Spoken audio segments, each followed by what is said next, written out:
I thought I was the luckiest man alive, celebrating 7 years of a flawless marriage. But it turns out I was just fool in a tragic comedy. If you had told me my sweet wife, Elena, Blind fool playing a leading role in a tragic comedy. If you had told me a month ago that my sweet, devoted wife, Elena, was capable of cold-hearted deception, I would have laughed in your face and walked away. But today, I am sitting in an empty, silent house, staring at a mountain of financial statements, ruined lives, and a shattered soul, wondering how a love so deep could turn into an absolute nightmare. The worst part isn't even the fact that she was meeting another man behind my back. The worst part is the horrific, mind-bending truth I uncovered when I finally decided to destroy her world the way she destroyed mine. Let me take you back to how this slow descent into hell actually started. Elena and I met in college, and from the moment we locked eyes, it was an undeniable magnetic connection. She was the kind of woman who filled a room with warmth, expressive, deeply empathetic, and completely fiercely protective of the people she loved. When we got married, we promised each other absolute transparency. No secrets, no hidden corners, no matter how dark or difficult. And for the longest time, we lived by that rule. We built a beautiful life together, bought a cozy home, and just last year, we started talking about having a child. Everything felt incredibly perfect. Then, about 3 months ago, the shift happened. It wasn't an explosion. It was a subtle, freezing temperature change in our relationship that started to creep in during the quiet hours of the evening. Elena began changing her phone password, a phone that used to sit unlocked on our kitchen counter for years. Suddenly, whenever I walked into the room, she would face the screen downward with a jarring, mechanical speed. "Everything all right, honey?" I asked her one evening, trying to keep my voice casual as she practically jumped when my hand brushed her shoulder. "Yeah, of course. Just a stressful work email from my manager," she stammered, her eyes darting away instantly. Her voice had this strange, fragile tightness to it that I had never heard before. I wanted to believe her. God, I desperately wanted to believe her. But then the late-night notifications started. Her phone would buzz at 2 a.m., vibrating against the nightstand like a ticking time bomb. One night, while she was dead asleep, I reached over, my heart hammering against my ribs like a trapped bird, intending to just glance at the lock screen. But the moment my fingers touched the glass, her eyes snapped open. She literally lunged across the bed and snatched the device out of my hand, her face pale, her breathing shallow and terrified. "What are you doing, Mark?" she hissed, her voice trembling with an intense, defensive anger that completely shocked me. It was vibrating, Elle. "I thought it might be an emergency," I said, holding my hands up, feeling a cold pit forming deep in my stomach. "It's nothing.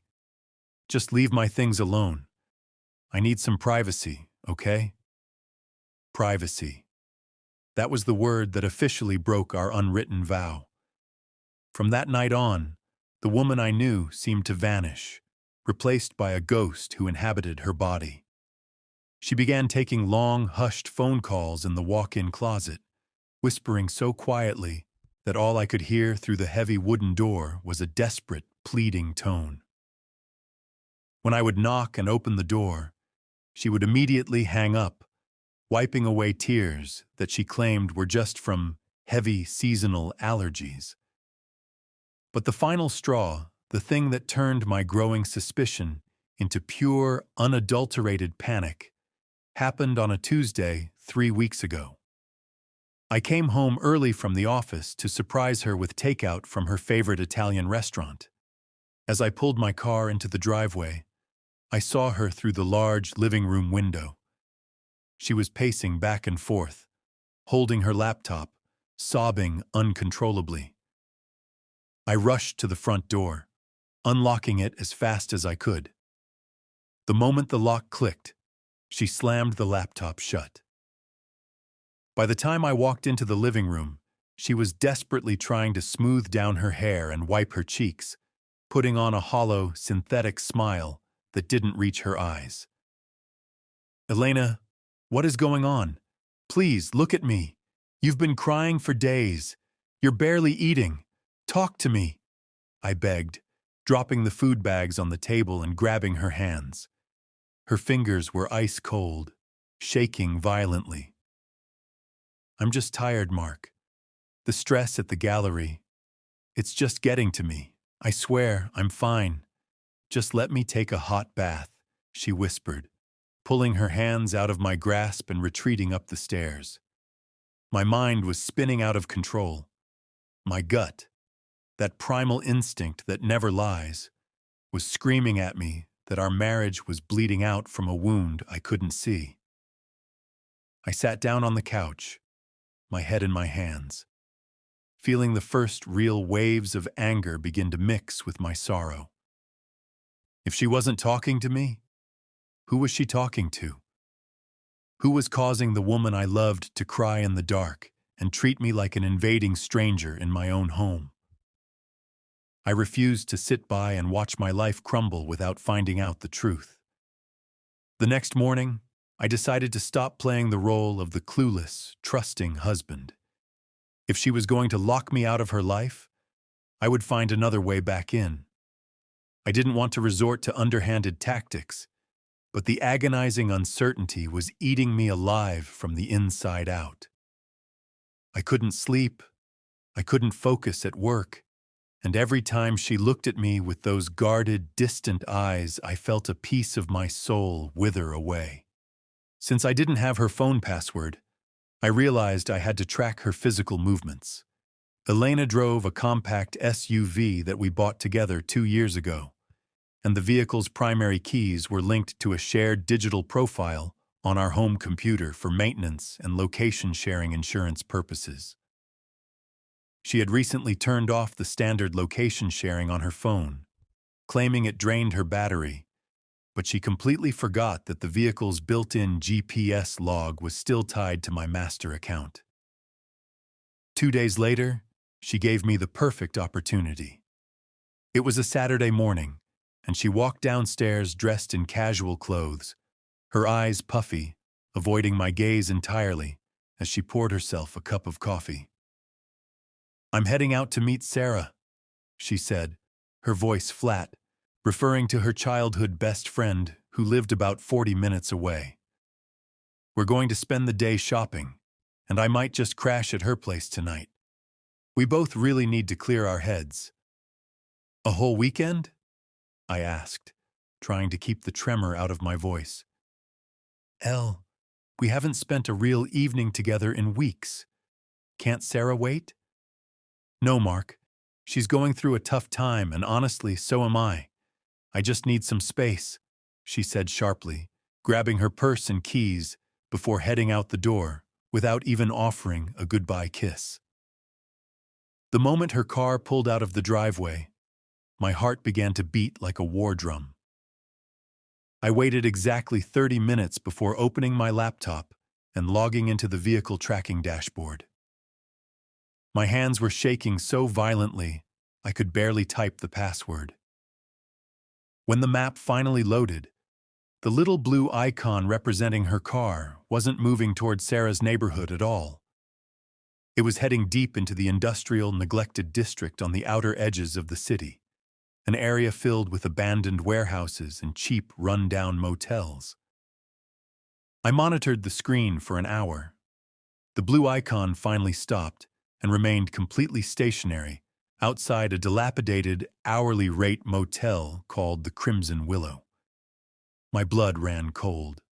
The sheer weight of reality crashed over me so hard, I felt physically sick. I stood up, grabbed my jacket, and ran to my car. The drive there felt like an out-of-body experience. The traffic, the gray sky, the sound of my own ragged breathing all blurred into a sickening hum. I kept telling myself there had to be an explanation, a rational reason. But deep down, the anger was crystallizing into something dark and vengeful. When I arrived at the motel, I parked down the street under the shadow of an overgrown oak tree, out of sight. It didn't take long to spot her SUV. It was parked right outside room 114. I sat in my car, gripping the steering wheel so tightly my knuckles turned stark white. About 20 minutes later, the door to room 114 swung open. Out walked Elena. My chest tightened so hard I could barely breathe. But she wasn't alone. Walking right behind her was a tall man wearing a dark, hooded sweatshirt pulled low over his face. I watched through the windshield, my vision blurring with hot, angry tears as they stood by the driver's side door of her car. Elena was looking up at him, her face completely covered in tears, her expression filled with an intense, raw emotion I hadn't seen directed at me in months. Then, the man reached out and pulled her into a tight, desperate embrace. Elena buried her face into his chest, her shoulders shaking as she held on to him as if he were her entire world. But the betrayal didn't end there.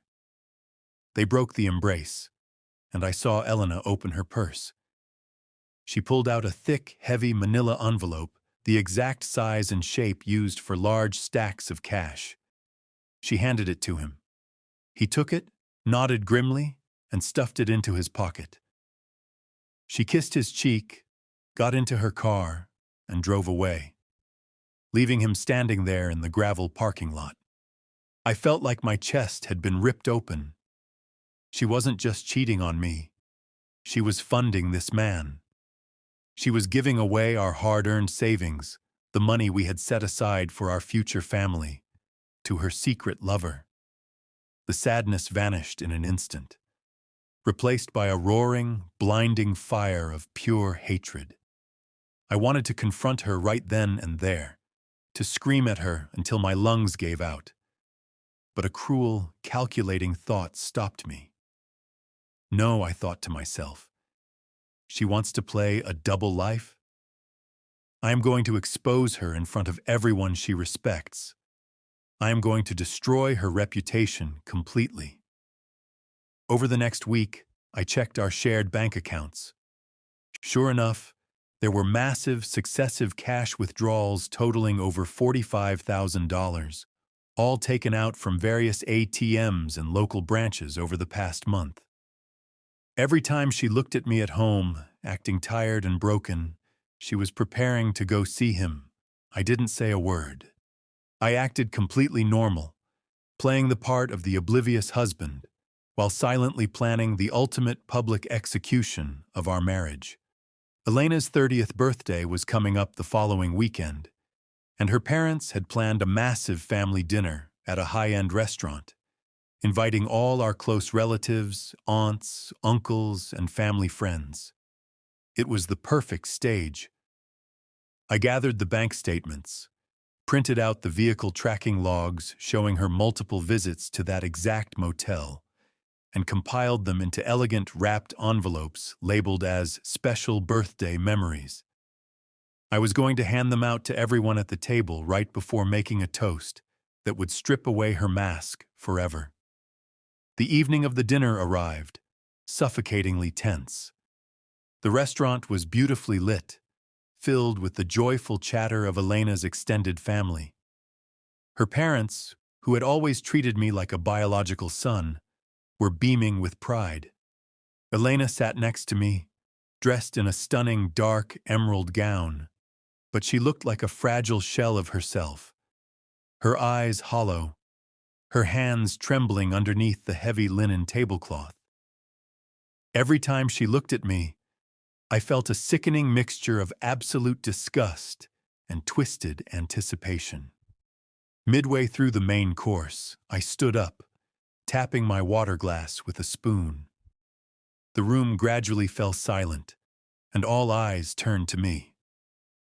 "Everyone, if I could have your attention for a moment," I began, my voice steady, carrying a dangerous undercurrent of ice. "We are all here to celebrate Elena's 30th birthday, a milestone. And over the last 7 years, I thought I knew exactly who my wife was.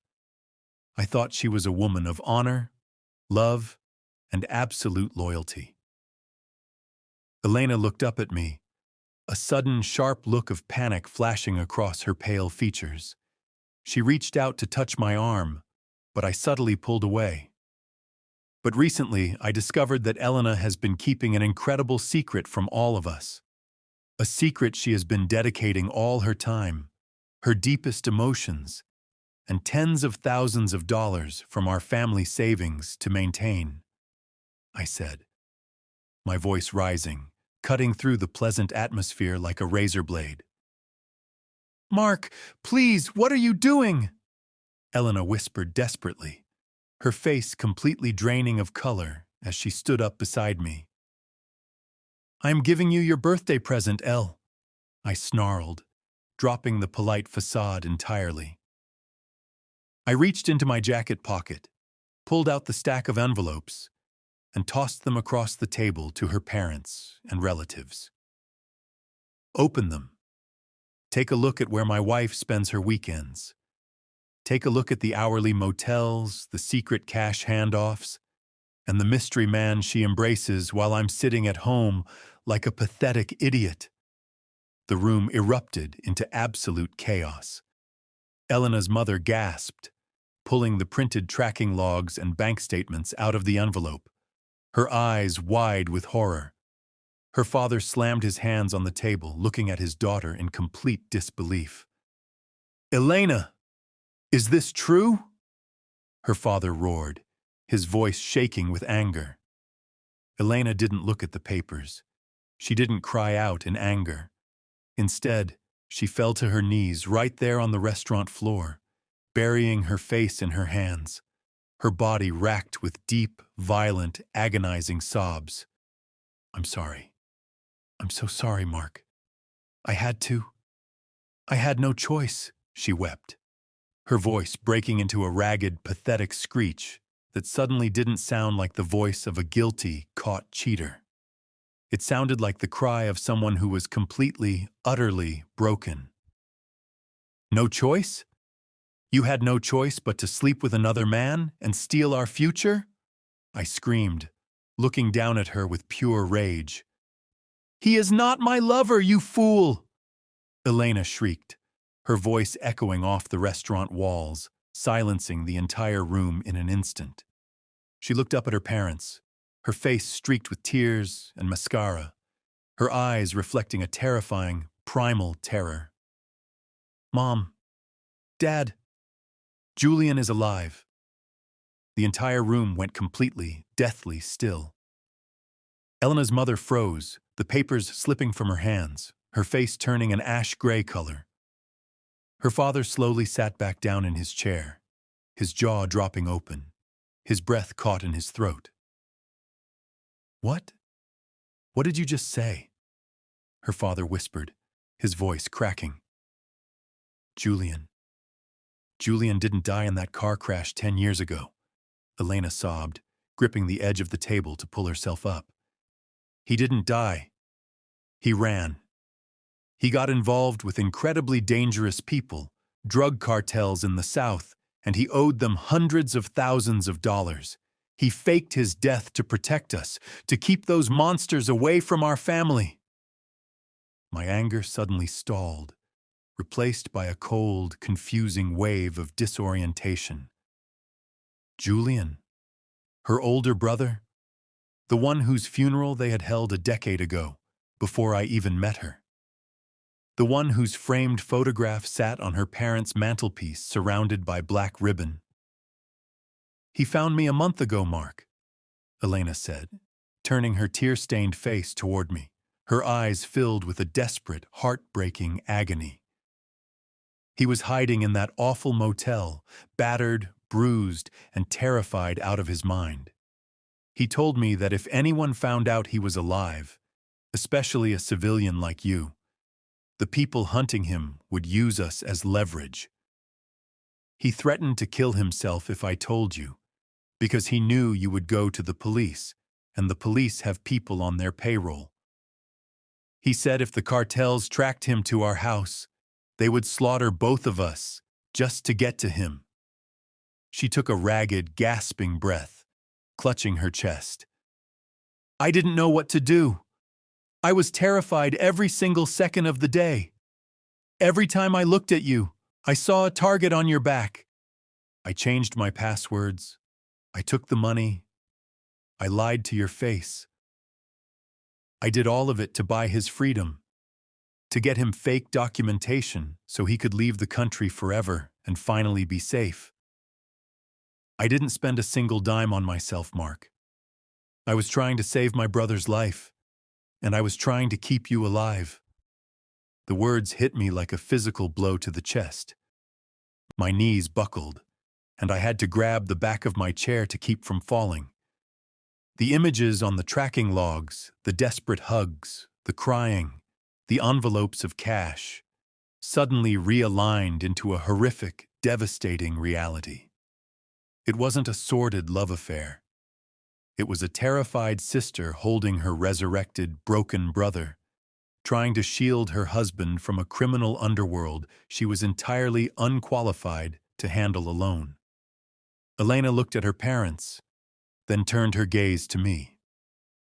The look in her eyes wasn't guilt. It was a profound, deeply scarred sense of absolute betrayal. I had taken her deepest, most agonizing trauma, her lonely sacrifice, and turned it into a public circus of humiliation in front of everyone she loved. You didn't trust me, she whispered, her voice suddenly dropping to a dead, hollow quiet that was far more terrifying than her screams. You watched me drown for weeks, Mark. You saw me crying. You saw me falling apart. And instead of holding me and telling me we could face anything together, you spied on me. You judged me. And you chose to destroy me in public. She didn't wait for a response. Elena turned around and walked out of the restaurant, her emerald dress trailing behind her, leaving a silence so heavy it felt like it was crushing the air right out of my lungs. Her parents stood up, looking at me with a mixture of profound shock and burning fury, before rushing out after their daughter. I was left standing alone in the middle of the restaurant, surrounded by the ruins of my own making. I had wanted a grand, vindictive victory, but instead, I had successfully executed the woman who loved me enough to carry a death sentence in silence, just to keep me safe. It has been 3 weeks since that night. Elena moved out completely, and she refuses to answer any of my calls, texts, or letters. Her family has closed ranks around her, and Julian has vanished again into the shadows, his safety completely compromised by the scene I caused. Every single room in my house reminds me of her, and every time I close my eyes, I see her falling to her knees on that restaurant floor. I thought I was protecting my dignity, but in reality, my own pride and lack of faith became the very weapon that permanently shattered our lives. I don't know if she will ever forgive me, and honestly, looking at the monster I became out of pure jealousy, I don't think I can ever forgive myself either.